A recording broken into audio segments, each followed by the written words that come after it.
కారణంగా paddy procurement సంబంధించినటువంటి paddy procurement సెంటర్లో టర్పలిన్ కప్పడానికి వెళ్ళినటువంటి రైతు అకాల వర్షానికి గోడకు కాపాడుకోవడానికి గోడ దగ్గరికి వెళ్ళారు.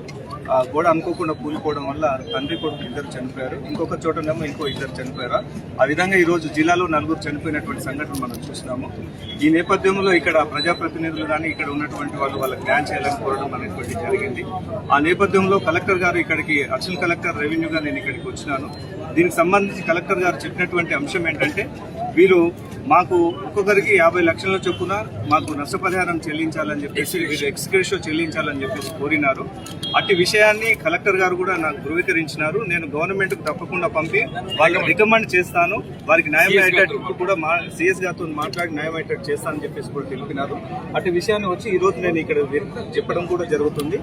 ఈ పంపించిన తర్వాత ఇటు కాపీని కూడా ఇక్కడ పిటిషనర్ ఎవరైతే ఉన్నారో వారికి ఇచ్చేసి ఈ విషయాన్ని నా తరఫున కూడా నేను వారికి న్యాయం చేసేటట్టు చేస్తాను. ఇక్కడ ఉన్నటువంటి ప్రజాప్రతినిధులు ఎవరైతే వాళ్ళకు కూడా తెలియదు.